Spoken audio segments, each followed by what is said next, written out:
siis läheme edasi keskkonnakorraldus ja poliitika magistriõppekavaga ja tere tulemast kõigile siis infotundi. Mina olen Kaja Orupõld ja selle keskkonnakorraldus ja poliitika õppekava juht. Ja see õppekava, selle nime all on meil vastuvõtt alates 2019-2020 õppeaastast. Võtame vastu 25 üliõpilast ja õppetöö toimub viimastel aastatel nüüd ainult sessioonõppes ja seda ka nüüd järgnevalt. Ja see õppekava on loodud siis meie 2 õppekava baasil, mis olid, üks oli siis sessioonõppe õppekava ja teine päevane õppekava, aga mis ma sellega nagu öelda tahan, et tegelikult meil on väga pikk kogemus keskkonnaspetsialistide õpetamisele Maaülikoolis. Ja tegelikult siis selline põhiülesanne magistriõpingutes, et anda selline suhteliselt laiapõhjaline teadmine keskkonnapoliitikast ja keskkonnakorraldusest. Ja ma ei tea, ma palun nüüd, Kalev, et kas sa tahaksid natukene öelda selle õppekava kohta, et võib-olla sa täiendaksid mind siin vahepeal.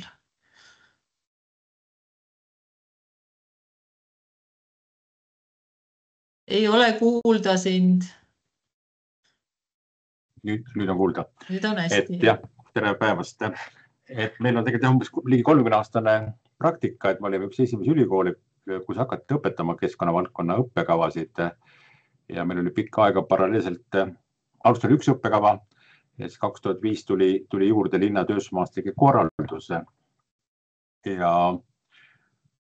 keskkonnakorralduse prioriteedid muutuvad kogu aeg ja neid õppekavas oli võib-olla liiga palju, siis me panime siis kokku need kaks õppekava. Ja võib-olla nii palju võiks ka juurde lisada, et haridusministeerium on sõlminud lepingud kõikide Eesti ülikoolidega ja määratlenud nende põhilised vastutusvaldkonnad, siis keskkonnakaitses on Eesti Maaülikool ainukene põhivastutaja, et tegelikult keskkonnaõppekava rühmas ühelgi teisel ülikoolil nagu magistriõppekava ei ole, on sarnaseid õppekavasid, aga nad kuuluvad teise õppekava gruppi ja neid on võib-olla teistsuguse rõhuasetusega. Et meil on tõesti väga pikaajaline kogemus ja nüüd on 4-5 aastat seda õppekava nüüd õpetatud selle viimase muudatuste järgi ja praegu meil on siis sisehindamine ja eks me lähiaastatel veel muudame ja kaasajastame seda. Et ma praegu nagu rohkem ei lisa. Ja no võib-olla nii palju võin, muidu läheb pärast meelest ära, et 2021 me avasime tegelikult veel ühe õppekava, ingliskeelse õppekava, mis on ühisõppekava Tartu Ülikooliga, see on keskkonnajuhtimine kliimamuutuse tingimustes ja sinna õppekavale saab tegelikult avaldusi esitada kuni 31. maini. Ja seal on siis 5 kohta Eesti tudengitele, et kui keegi tahab päevasõppes väga põhjalikult õppida rahvusvahelises keskkonnas, siis võite ka selle peale mõelda ja seda õppekavaga siis natuke uurida. Nii, aga läheme nüüd siis edasi sessioonõppega, et jah, see õppetöö kestab 2 aastat ja on korraldatud siis sessioonõppes Maaülikoolis nii, et õppetöö toimub neljapäev, reede ja laupäev ja põhimõtteliselt iga 3 nädala tagant saame siis kokku Maaülikoolis ja jaanuaris ja tavaliselt siis mais on selline nädalane õppesessioon veel lisaks. Ja õppekava siis kokku on 120 ainepunkti ja ta koosneb siis erialamoodulist, valikmoodulist, vabaainetest ja magistritööst, et selle õppekava lõpetab siis edukalt see, kes saab kaitstud magistritöö.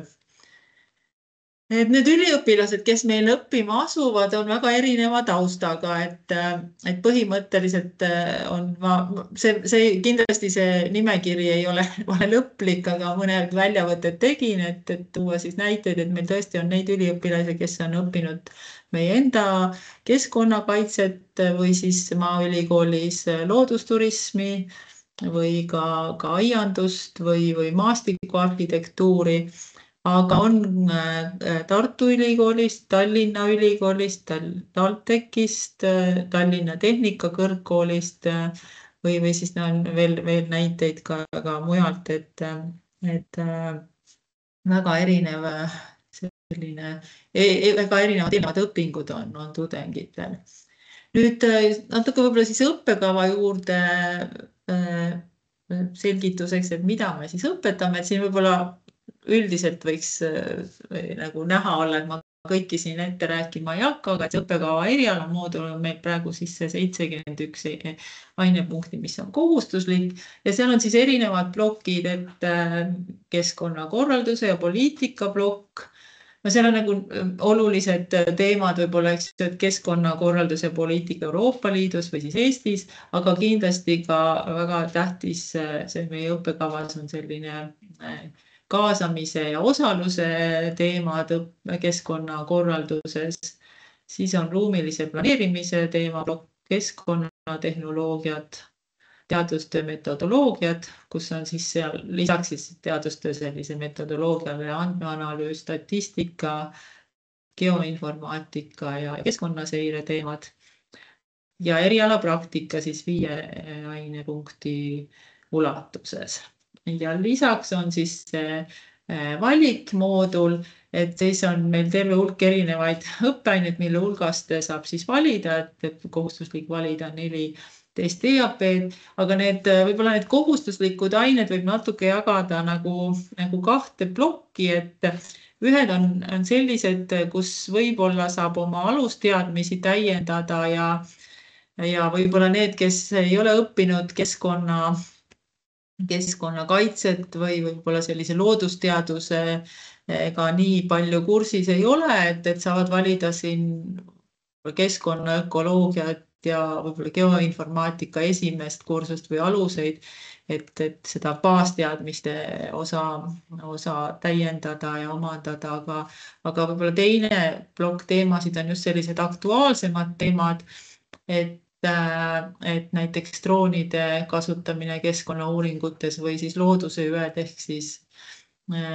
ökosüsteemi teenused ja ökoloogiline põllumajandus ja muu selline. Ja tegelikult neid valikmooduleid me tõesti vaatame ka väga, või tegelikult tervet õppekava, aga kindlasti seda valikmoodulite osa me siis iga paari aasta tagant vaatame siis üle ja püüame siis täiendada või korrigeerida ka vastavalt siis muutustele ühiskonnas või tööturu vajadustele, et see osa siis on nende hulgast oleks võimalik valida. Ja siis meie õppejõud, et tegelikult seda õppetööga on kõige rohkem seotud siis keskkonnakaitse ja maastikukorralduse õppetool, mille õppetooli juht on Kalev, kes just äsja siin tutvustas ka seda õppekava. Ja siis lihtsalt mõned näited siin meie õppejõudude kohta ja need vastutusvaldkonnad või mis ainet siis keegi õpetab. Siis õpingute kohta võib-olla veel mõned märksõnad, mis ma tahtsin lisada, et kohustuslik on erialapraktika, mis annaks siis selliseid rohkem töökogemusi. Tavaliselt tehakse seda Keskkonnaametis või väga sageli Keskkonnaametis, Kliimaministeeriumis, RMK-s või omavalitsustes, aga võivad olla ka muud keskkonnavaldkonna ettevõtted, näiteks jäätmekäitlusettevõtetes ja mujal on võimalik seda praktikat ka teha. Ja õppetöösse me oleme kaasanud ka siis spetsialiste väljaspoolt ülikooli, näiteks keskkonnaõiguse loenguid loeb siis erialaspetsialist ja siis sageli eksperdid käivad ka nagu loengutes üksikuid teemasid andmas või rääkimas siis, et seda oleme ka püüdnud teha. Ja võib-olla siis õpingute osas, mida ma ka tegelikult natuke mainisin, et on võimalik siis valida kursused, näiteks siis keskkonnaseirest ja droonide kasutamisest, aga põhimõtteliselt siis, kui valida see ka magistritöö teemaks, siis saab nagu ikkagi väga põhjalikud teadmised, kas kaugseiре ja droonide teemast või näiteks geoinformaatikast ja ruumiandmete töötlemisest, et selles osas saab ka läbi magistritöö siis lisaks oma teadmisi täiendada. Ja põhimõtteliselt on meil siis see võimalus ka, et uurimistööd saab teha eksperimentaalselt, kui need on siis sellised võib-olla veejäätmete või mõne muu teema raames saab siis uurimistööd teha bio- ja keskkonnakeemia laboris. Nii, ja ma olen siia korra toonud näiteid ka kaitstud magistritöödeks. No see põhisõnum selle slaidi juures on see, et teemad võivad olla väga erinevad. Need võib-olla sellised laiemad teemad, mis puudutavad ma ei tea, Euroopa Liidu poliitikat või Eestis keskkonnakorraldust, aga võib-olla väga spetsiifilised teemad mingite jäätmete ringlussevõtu osas või muud, et tõesti need teemade valdkond on väga lai, mida siis uuritakse nende magistritööde raames. No magistritöö teemad osaliselt tulevad kindlasti meie inimeste ja õppejõudude uurimistöödest või projektidest, aga kuna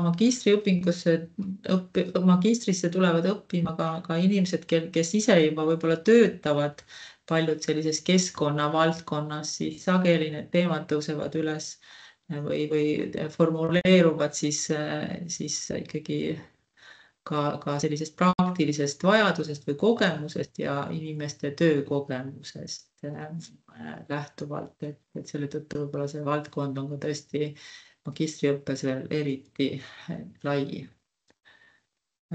Ja võib-olla siis selle õppe juurde veel, et tegelikult on võimalus ka selliseks rahvusvaheliseks kogemuseks, et kes on nagu huvitatud, et meil tegelikult selliseid ütleme, lühemaid õpinguid välismaal koostööprojektide raames, et mis võiks olla üks variant, või siis suveülikoolid või sellised välipraktikaprogrammid ja kursuseid, mida korraldatakse kas siis Eestis või välismaal, aga see võib muidugi olla nagu aastati erinev, et seda ei saa iga aasta lubada, et nii täpselt toimubki, aga mõned sellised suvekoolid ja välipraktikad kindlasti on need, kus on võimalik osa võtta ja ikkagi pakutakse osalemist nendes. Ja siis muidugi Erasmus programm, mille abil või mille kaudu on võimalik siis õppima minna semestriks või 2 välismaale, aga seal on muidugi see küsimus väga keeruline võib-olla on siis nendel inimestel, kes sessioonõppes õpivad ja töötavad, seda aega võtta, aga kindlasti, kellel see võimalus on siis Erasmus programm heaks võimaluseks minna kogemusi omandama välismaale, et ta peab olema seotud muidugi õppekava täitmisega ja õpingutega, aga annab kindlasti hea kogemuse ja laiema silmaringi siis, et seda saab ka kindlasti on võimalik ära kasutada, kui oma elu on võimalik selle järgi sättida.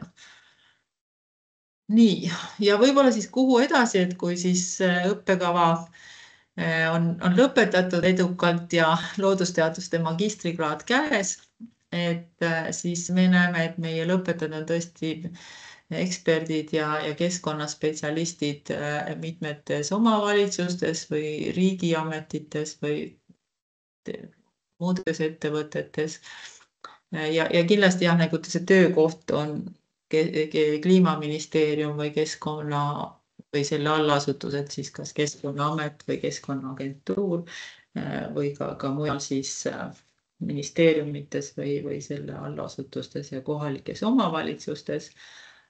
Ja võib-olla siis, kes on ikkagi rohkem ka teadusest või edasi teaduse tegemisest huvitatud, saab jätkata õpinguid siis doktorantuuris.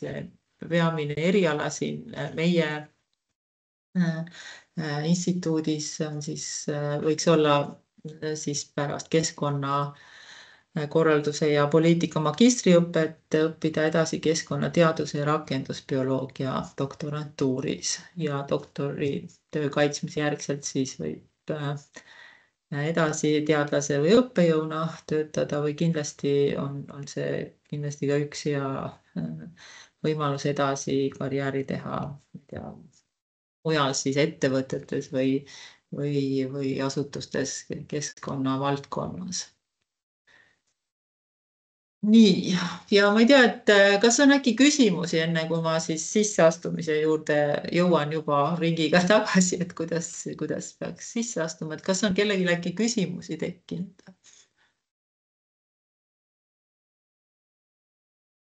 Või kui Kalev, äkki sa tahad mind veel täiendada? Ei ole otseselt kellelgi küsimusi. Et ja siis on sisseastumisega see... Vaata nii palju, et nad võivad tegelikult küsimusi kirjutada ka siia vestlusveergu või chatti tähendab, et kui mõnel mikrofon ei tööta või mis iganes.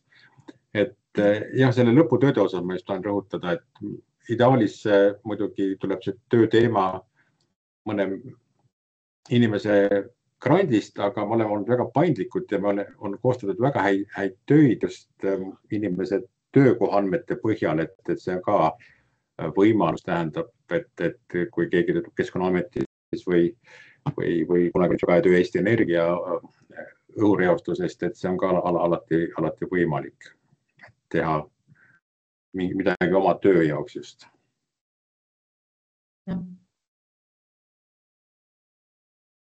Aga jätka siis või...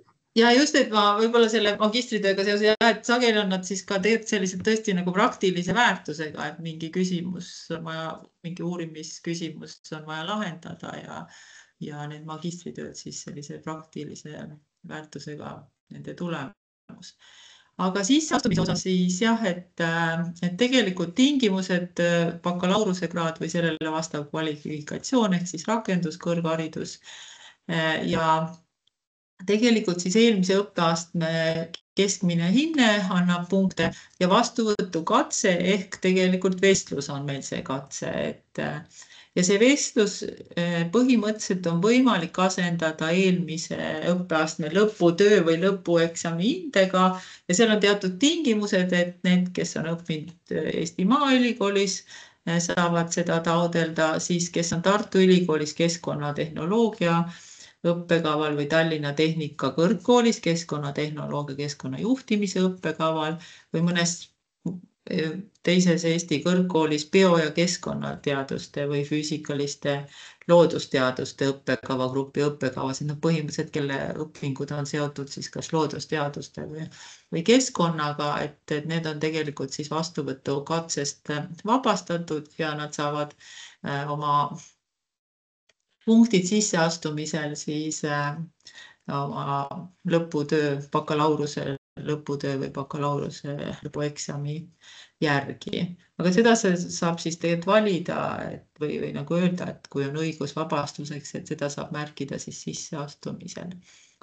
Ja siis lõpuks paremusjärjestus kujuneb nii, et liidetakse siis vastuvõtukatse tulemus, kas siis vestluse tulemus või siis eelmise õppeastme lõputöö hinne ja siis eelmise õppeastme hinnete keskmine, nii et sellele nagu põhineb paremusjärjestus. Nüüd vestlus on meil tegelikult, me muidugi vestleme sellistel aktuaalsetel keskkonnateemadel, aga ma arvan, et see vestlus meil põhiliselt on ikkagi ka selleks, et aru saada, et mis motivatsioon kellelgi on õppima tulekuks ja kui hästi ta on siis läbi mõelnud oma mõtted, et miks siis tulla õppima. Nii et selles mõttes väga detailselt mingeid väga põhiteadmisi me seal kontrollima ei hakka, aga me kindlasti räägime nendest teemadest ka, mis siis igapäevaselt keskkonnavaldkonnas üles kerkivad. Et see oleks vestluse kohta, nii et ja avalduse esitamised lähevad kohe lahti. Nii, ja ei teagi, et siis, mis siis veel. Võib-olla siis seda, et me keskkonnakaitse ja maastikukorralduse õppetooli inimesed ootavad teid kõiki magistriõppesse ja aitäh teile tähelepanu eest. Et siin Laura on aidanud meil küsimusi küsida, et kui palju on paindlikkust õpingute korralduses, kas programm toimub ka töötavate inimesel, et ja kindlasti, et enamik inimesi või praktiliselt kõik töötavadki, et töökohast on õigus saada õppepuhkust ja Kaja ütles, et jah, kord 3 nädala tagant, et mõni kuu 2 korda, mõni kuu 1 kord neljapäev, reede, laupäev on õppetöö. Et siin on paindlikkust päris palju. Ja kumba me eelistame vastuvõtuprotsessis, kas vestlust või lõpueksamit, siis me oleme eelistanud vestlust ikkagi, et siis saab nagu inimesega vestelda. See muidugi eeldab Tartusse tulekut, aga need online'i eksamid pärast seda, kui tehisaru on maailma vallutanud, ei õigust enam, et ikkagi me tahame inimlikku tunnetust ja suhtumist ja see vestlus on pigem niisugune vestlus kolleegidega kui eksam, et see ei ole midagi hullu, et me arvestame, küsime mingit faktidega keskkonna kohta, aga me vaatame, mis on teie bakalaureus, kus te töötate, mis on teie motivatsioon, et jah, see on niisugune meeldiv vestlus, et sellepärast ei tasu küll eriti pabistada. Et Laura, sa võid veel meile küsimusi, oled osalenud kõikide õppekavade tutvustamisel, et sul on kindlasti tekkinud kogemus, mida meil ei ole, et mida üliõpilaskandidaadid küsivad. Ma võib-olla veel üks küsimus selle õppe kohta, et me tegelikult ikkagi eeldame seda kontaktõpet, et me mõned asjad toimuvad kindlasti ka e-õppena, aga üldjuhul see õpe toimub siis ikkagi kontaktõppena Tartus, et mõned hübriid ja mõned e-loengud kaasa arvatud, aga peaks arvestama kontaktõppel. Et kindlasti jah, kontaktõppe on valdav, et lisaks õpingutele te peate osa saama ka Tartu akadeemilisest elust, et see on ka üks osa õppeprotsessist, ütleme nii. Nii, aga kirjutage küsimusi või? Ja tere, minul on ka tegelikult küsimus, et kui ei täpselt ei teagi, mis suunas seda lõputööd teha, et kas teil on siis näiteks juba mingi nimekiri või siis mingid suunised, kuidas siis suunata inimesi, mis valdkonda siis uurida? Et meil on jah, tegelikult õppejõud panevad üles kodulehele kas siis valdkonna, mida nad on nõus juhendama või juba väga konkreetsed teemad, mis on seotud siis mõne käimasoleva projektiga või andmestikuga. Et kui teil on nagu valdkond teada, et tahan teha loodushoiust või tahan teha keskkonnakeemiast, tähendab, et me saame nagu suunata. Ja kui te ühtegi õppejõudu meie õppetoolist ei leia, siis väga paljud meie õpetajad on leidnud ka juhendajaid meie instituudi teistest õppetoolidest, et näiteks taimekaitse on olnud väga populaarne või keskkonnamajandus, et vabadust teil valida. Et me kindlasti suuname ja meil on tegelikult kuskil sügissemestri või mingi aeg tähendab, me teadustöö metodoloogias anname ülevaate uurimistöödest, uuringutest, mida meil õppetoolis tehakse, et siis see võib-olla avab. Et väga palju tegelikult, et puutud esimese semestri kokku teatud õppejõud, kes kõik reklaamivad ennast, aga meil on 2 või 3 korda rohkem õppejõud, et siis me püüame juba varakult teid valgustada, millega keegi tegeleb. Ja ma võib-olla täiendaks seda, et me nagu ei eelda, et te tulete õppima ja teil peab olema magistritöö teema teada, kuigi on meil olnud selliseid juhuseid ka, et inimene kohe teab, et mis magistritöö pealkiri peab olema, aga tegelikult jah, et me seda ei eelda ja see esimene poolaasta kindlasti ongi see, et te saate tutvuda, eks ju, erinevate õppejõududega, te saate tuttavaks, erinevad ained tulevad, eks ju, saate teada, mis mingis valdkonnas tehakse ja siis põhimõtteliselt märtsikuuks võiks olla siis see teema nagu valitud, et siin jääb aega tutvuda ka sellega, et mida meie teeme või mis võimalused on. Jah, esimese aasta kevadsemestril tuleks teema ära valida, ja enamasti on meil see pandud paika, et märtsikuuks. Aitäh vastamast.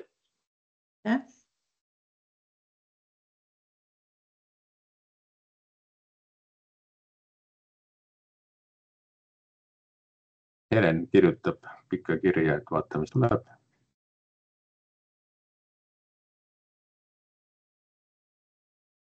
Ei tulegi.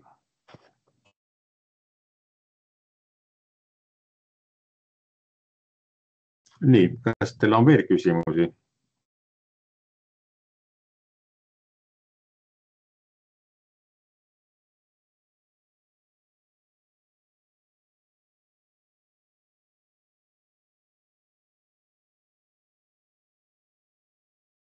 Ma ei tea, et kui küsimusi ei ole, siis me mõtleme, et me kohtume vestlusel.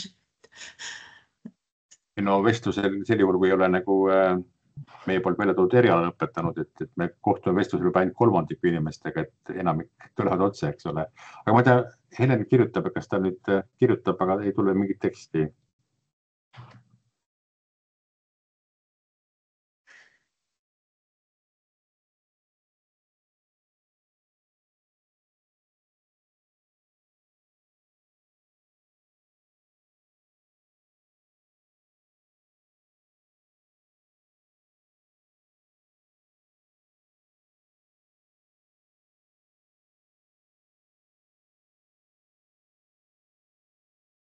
Aga kas on veel kellelgi küsida midagi?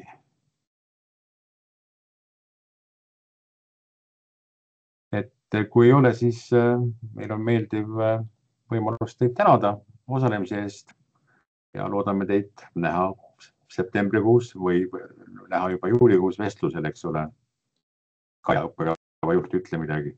Ja just, et ootan juba kohtumisi vestlusel, aga kui vestlema ei pea tulema, siis kohtume septembris. Ei, vestluse kohta ma just ütlesin, et me ei eelda mingit ülimalt põhjalikke teadmisi, et me muidugi küsime, et mis on Eestis keskkonnas aktuaalselt või vähemalt natuke sondeerime, et mis teil on, aga me ei hakka kindlasti mingisuguseid, kuigi õppekava juht on keemik, et ei hakka kindlasti küsima neid kõiki valemeid, mida tema teab, aga me vähemalt püüame välja selgitada motivatsiooni keskkonnaküsimustest ja eks me küsi ka, et mis teie arust nagu Eestis on aktuaalsed keskkonnavaldkonnas ja mis muret teeb niisugused küsimused, et kas te olete osalenud kuskil keskkonnaaktsioonis, et me kindlasti ei eksamineeri, aga meid huvitab see just teie motivatsioon, miks te olete tahtnud tulla õppima ja mida te tahate siis maailmas muuta, et need on nagu need küsimused, et me võime nagu küsida, et pigem rääkida vähem, aga asjalikult, et kui keegi ütleb, et Eesti kaevandatakse kivisütt, siis natuke tekitab nördimust niisugune teadmine, aga me mingit fakte küsima ei hakka, tähendab, et nagu ma ütlesin, see on niisugune kollegiaalne vestlus, et me lihtsalt sondeerime ja küsime, mis te olete siiamaani teinud elus õpingute valdkonnas ja miks te tahate tulla just Maaülikooli õppima ja natuke laiemalt Eesti kohta ka. Nii, aitäh, palun. Nii et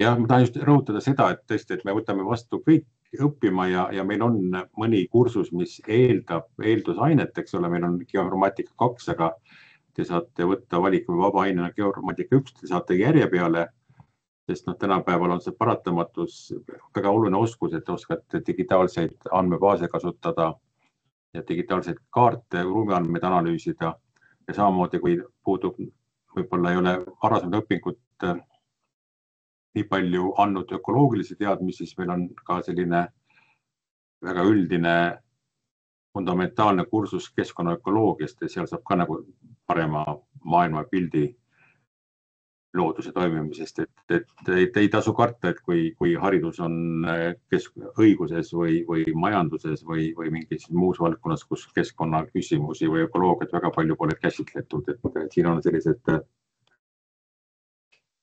ained, mis aitavad teil ree peale saada. Nii, Kaja, ole hea. Ma ei tea, ma ei oska midagi lisada. Siis me ütlemegi, et kohtumiseni sügisel. Ja aitäh kõigile. Suur aitäh osalemast. Ja nägemist. Nägemist.